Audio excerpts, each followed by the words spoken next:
Você já parou para pensar que a oração do Pai Nosso é uma espécie de anti-oração? Que nessa oração há coisas que a gente não está acostumado a fazer e que na nossa prática de oração há muitas coisas que não estão nessa oração que Jesus ensinou? Nesse vídeo eu vou falar sobre aquilo que para Jesus não é oração e aquilo que para Jesus é oração. Me acompanhe.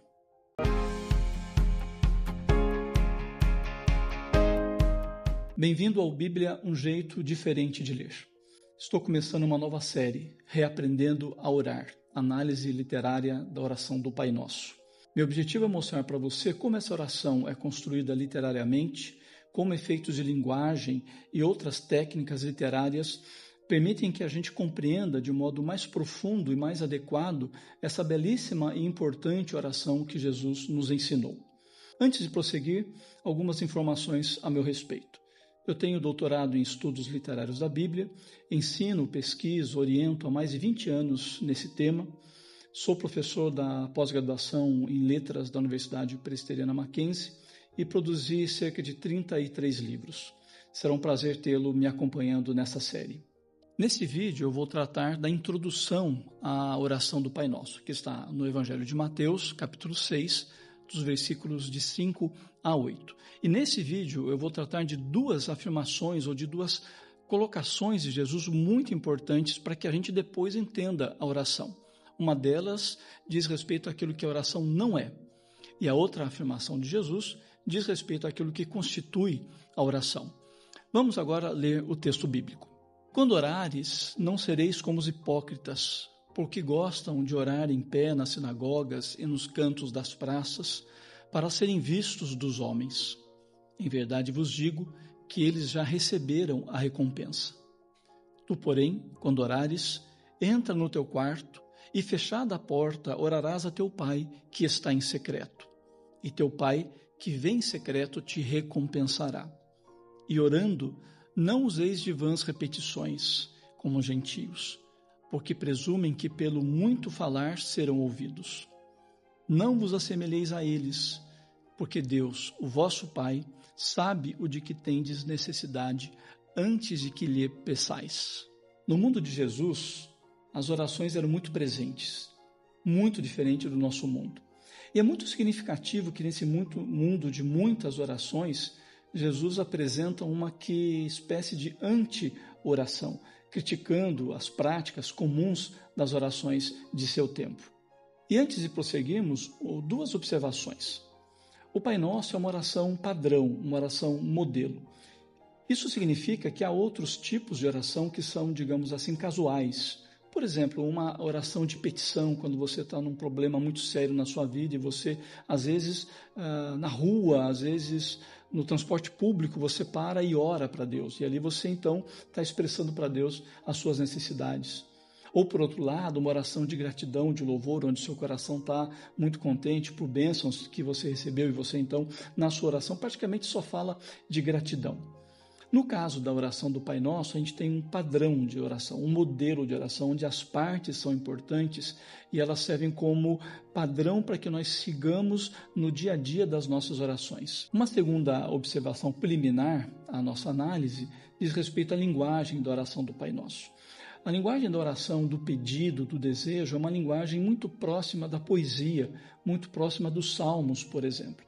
Nessa linguagem, a gente expressa os nossos desejos, nós expressamos as nossas alegrias, o nosso coração se dirige praticamente diretamente a Deus. É importante observar esse tipo de linguagem presente na oração do Pai Nosso e, enfim, nas demais orações que fazemos. Como disse, nesse vídeo eu quero apresentar duas afirmações que Jesus faz de modo introdutório para que a gente entenda a oração do Pai Nosso. Elas são muito importantes, como eu já disse. Se a gente não levá-las a sério, dificilmente a gente vai compreender o que Jesus está dizendo na oração do Pai Nosso. Comecemos então com aquilo que Jesus diz do que não é a oração. E se a gente não entender essa questão, a gente dificilmente vai entender o que é oração. Bem, então a primeira questão de Jesus sobre o que não é oração é que a oração não é uma demonstração visível de espiritualidade. Bem, é claro que o ato da oração é um ato de espiritualidade, mas o que Jesus nos adverte é de não transformarmos esse ato em um ato público para ser visto. Olha o que ele diz. E quando orardes, não sereis como os hipócritas, porque gostam de orar em pé nas sinagogas e nos cantos das praças, para serem vistos dos homens. Em verdade vos digo que eles já receberam a recompensa. Então a crítica de Jesus aqui é aos homens, às pessoas que oram para serem vistas, reconhecidas como pessoas religiosas. Jesus está criticando a espiritualidade judaica do seu tempo. E aí a gente tem a questão bastante contextual daquele momento, em que as pessoas oravam nas sinagogas, que era um ambiente religioso, público, com bastante gente, então havia a possibilidade de serem vistos, e também as pessoas oravam em lugares seculares, nos cantos das praças, como diz Jesus. E aqui a gente precisa entender um pouco o hábito de oração oriental, judaico. Eles tinham horas e horários definidos de oração. E nesse horário, onde ele estivesse, ele precisava parar e orar. E aí então você tem, no contexto, o judeu esperto que procura no horário de oração estar na praça, no lugar público, cheio de gente, para que naquele momento ele pare e faça a sua oração e seja visto pelas pessoas e seja reconhecido como uma pessoa espiritual, como uma pessoa religiosa. É isso que Jesus está criticando. E vejam que a crítica de Jesus é contundente, porque ele completa dizendo, eles já receberam a recompensa. Quem faz da oração um ato para ser visto, para ter a sua religiosidade reconhecida, ele atinge apenas os homens. O máximo que ele vai conseguir é o reconhecimento das pessoas, mas nunca de Deus. A segunda advertência de Jesus a respeito daquilo que não é oração é que a oração não é repetição de palavras. Veja o que ele diz. E orando, não useis de vãs repetições como os gentios. Veja, Jesus está dizendo que aquele que faz isto, essa não oração, se assemelha aos gentios, aos não religiosos, aos não judeus. E o que Jesus está dizendo aqui? É que as pessoas podem achar que pelo excesso de palavras elas serão ouvidas. Jesus está lembrando, não, até porque ele já disse que Deus sabe aquilo que a gente precisa. E aí então tem essa crítica à pessoa que acha que pelo muito orar será ouvido, mas também tem uma crítica de Jesus a pessoas que usavam fórmulas mágicas que permitiriam, segundo as religiões antigas, acessar a divindade, fórmulas mágicas, mantras, etc. E Jesus está dizendo, para atingir o coração de Deus não tem mágica, não tem fórmula mágica. Quem faz isso não está, na realidade, orando. Percebam que Jesus aqui está fazendo uma crítica muito forte à religiosidade do seu povo na sua época.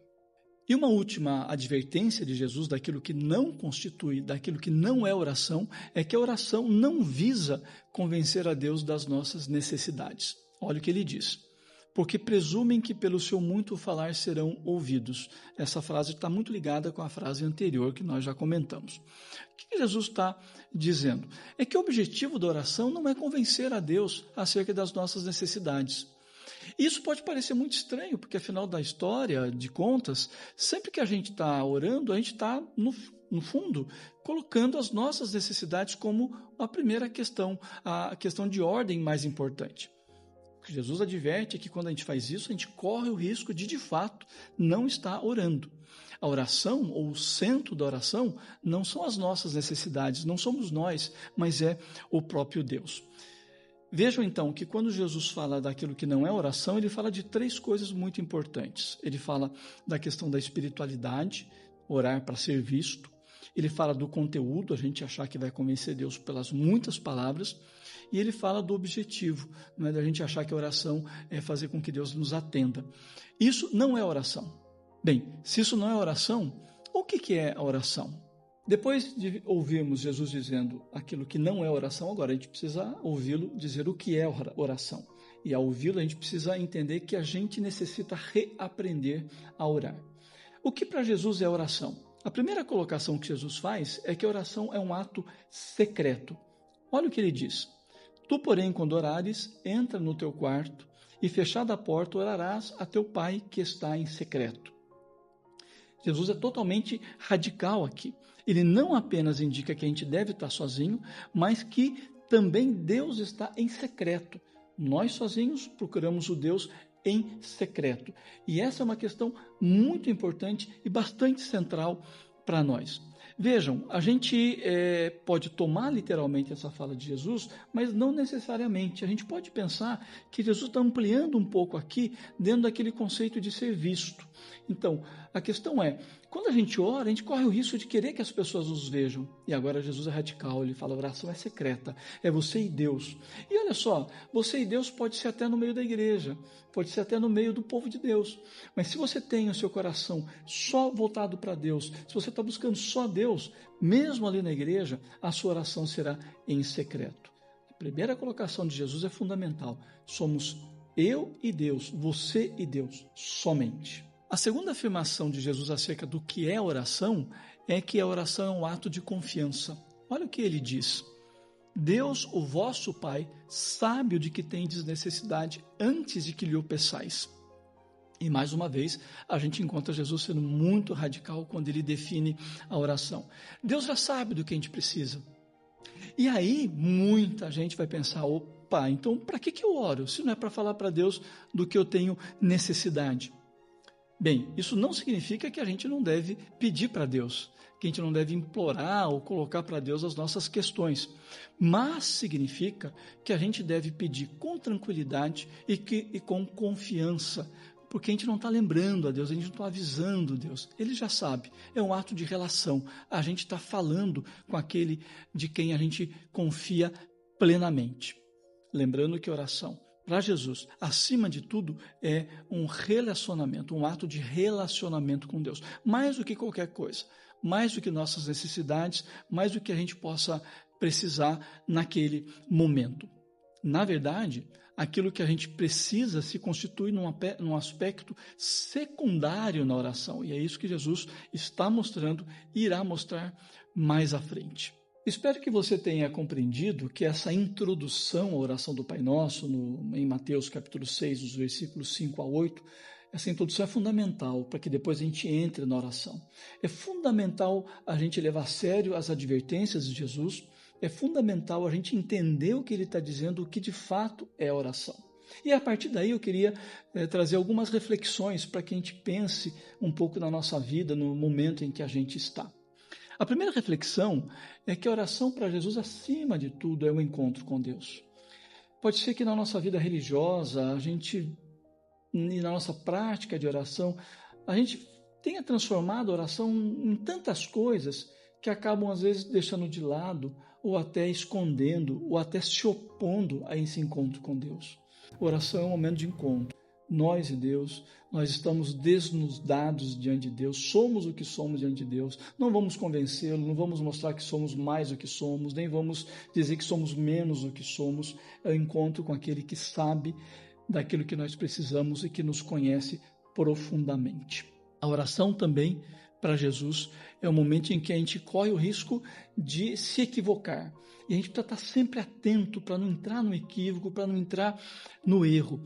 A gente pode pensar, por um lado, que nós temos um Deus fraco, então que a gente tem que ficar convencendo a Deus, e a gente tem que mostrar para Ele que Ele precisa fazer as coisas para nós, etc. É um Deus mutável, e que Ele de repente não quer fazer, mas se a gente for muito intenso, aí Ele vai querer fazer. No lado oposto, a gente pode achar que nós temos um Deus imutável, que não muda. Então, Ele já sabe tudo. Mas se Ele já sabe tudo, por que eu vou orar? Por que eu vou falar para esse Deus que não muda, para Ele mudar a minha vida, para Ele interagir comigo? Perceba, esses são equívocos que estão na base da gente não compreender que é um relacionamento. Deus é o Senhor de tudo, mas Deus é uma pessoa relacionável. E é isso que a gente faz quando ora. A gente se relaciona com Deus, que é misterioso sim, mas que nos atende segundo a sua boa vontade. Uma outra reflexão é que a gente pode achar que a oração é um ato de dúvida ou de fraqueza. Não, a oração, pelo contrário, é um momento de confiança. A gente é desafiado a confiar. E pode ser difícil, a gente pode estar fragilizado, a gente pode estar sofrendo, mas esse é o momento que a gente vai sozinho diante de Deus e a gente entra diante dele com total confiança de que Ele nos ama, de que Ele nos ouve e que Ele, na sua bondade e no seu poder, há de fazer aquilo que é melhor para nós. A oração é o momento da gente expressar confiança no Deus que nos ama e que nos salvou. No próximo vídeo eu vou tratar da importância da linguagem e da estrutura da oração do Pai Nosso. Perceba, esses são elementos muito importantes na leitura literária da Bíblia. Perceber como a linguagem é construída e como pela linguagem a estrutura se monta. Então eu vou mostrar para vocês como isso é importante para a gente entender a oração do Pai Nosso. Se você gostou desse vídeo, dê seu like, compartilhe, faça perguntas, interaja. Eu terei o maior prazer em comentar e em conversar com você. Eu sou João Leonel.